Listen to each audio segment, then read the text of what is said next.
ಯೇಸು ಕ್ರಿಸ್ತನ ಪರಿಶುದ್ಧವಾದ ನಾಮಕ್ಕೆ ಸ್ತೋತ್ರವಾಗಲಿ. ಈ ದಿನ ಎಂದಿಗಿಂತಲೂ ಉತ್ತಮ ದಿನವು ಹತ್ತಿರದಲ್ಲಿದೆ ಎಂಬಂಥ ಸಂಗತಿಯನ್ನು ಕುರಿತು ಧ್ಯಾನಿಸೋಣ.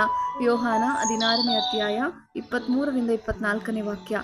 ಆ ದಿನಗಳಲ್ಲಿ ನೀವು ನನಗೆ ಯಾವ ಪ್ರಶ್ನೆಯನ್ನು ಮಾಡುವುದಿಲ್ಲ.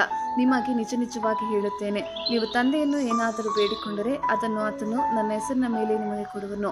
ನೀವು ಇದುವರೆಗೆ ನನ್ನ ಹೆಸರಿನ ಮೇಲೆ ಯಾವುದೊಂದನ್ನೂ ಬೇಡಿಕೊಂಡಿಲ್ಲ. ಬೇಡಿಕೊಳ್ಳಿರಿ, ನಿಮಗೆ ಸಿಕ್ಕುವುದು. ಆಗ ನಿಮ್ಮ ಆನಂದವು ಪರಿಪೂರ್ಣವಾಗುವುದು. ಆಮೆನ್. ಎರಡನೇ ಮಹಾಯುದ್ಧದಲ್ಲಿ ಮಿತ್ರಪಡೆಗಳು ಸರ್ವಾಧಿಕಾರಿಯಾದಂಥ ಹಿಟ್ಲರನ್ನು ತೆಗೆದುಹಾಕಿದ ನಂತರ ಲಕ್ಷಾಂತರ ಸಾವುಗಳ ಹೊರತಾಗಿಯೂ ಅವರು ದೀರ್ಘ ಉಸಿರು ತೆಗೆದುಕೊಂಡು ಸಂತೋಷಪಟ್ಟರು. ಆಮೆನ್. ಭಾರತದಲ್ಲಿಯೂ ನಾವು ಇದೇ ಪರಿಸ್ಥಿತಿಯನ್ನು ನೋಡಬಹುದು. ಆದರೂ ದೇವರು ಕೆಟ್ಟದ್ದನ್ನು ತೊಡೆದು ಹಾಕಲು ಶಕ್ತನಾಗಿದ್ದಾನೆ. ಪ್ರಸಂಗಿ 5:8ನೇ ವಾಕ್ಯ. ಸಂಸ್ಥಾನದಲ್ಲಿ ಬಡವರ ಹಿಂಸೆಯನ್ನು, ನೀತಿ ನ್ಯಾಯಗಳ ನಾಶನವನ್ನು ನೀನು ನೋಡಿದರೆ ಆಶ್ಚರ್ಯಪಡಬೇಡ. ಉನ್ನತನು ಲಕ್ಷ್ಯಕ್ಕೆ ತರುವನು. ಆ ಹಿಂಸಕರಿಗಿಂತ ಮಹೋನ್ನತನು ಇದ್ದಾನಲ್ಲ. ಆಮೇನ್. ಯೇಸು ಹೇಳಿದನು, ನಿಮಗೆ ನಿಜ ನಿಜವಾಗಿ ಹೇಳುತ್ತೇನೆ, ನೀವು ಅಳುತ್ತಾ ಗೋಳಾಡುತ್ತಾ ಇರುವಿರಿ, ಆದರೆ ಲೋಕವು ಸಂತೋಷಿಸುವುದು. ನಿಮಗೆ ದುಃಖವಾಗುವುದು, ಆದರೆ ನಿಮ್ಮ ದುಃಖವು ಹೋಗಿ ಆನಂದವು ಬರುವುದು.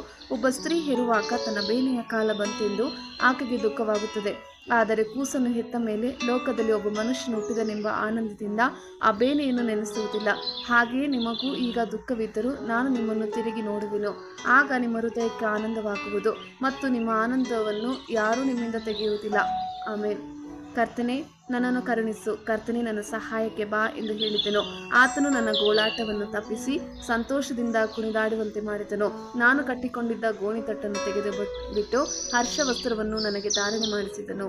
ಆಮೇಲೆ. ದೇವರಿಗೆ ಮಹಿಮೆ ಆಗಲಿ. ಹಲ್ಲೆಲೂಯಾ. ದೇವರು ಗೋಳಾಟವನ್ನು ತಪ್ಪಿಸಿ ಸಂತೋಷದಿಂದ ಕುಣಿದಾಡುವಂತೆ ಮಾಡಿದ್ದಾನೆ. ಆಮೇಲೆ. ಎಸ್ತೇರಳು 8ನೇ ಅಧ್ಯಾಯ 16ರಿಂದ 17ನೇ ವಾಕ್ಯ. ಅಲ್ಲಿನ ಯೆಹೂದ್ಯರು ಸಂತೋಷ, ಹರ್ಷ, ಪ್ರಭಾವ, ತೇಜಸ್ಸುಗಳುಳ್ಳವರಾದರು.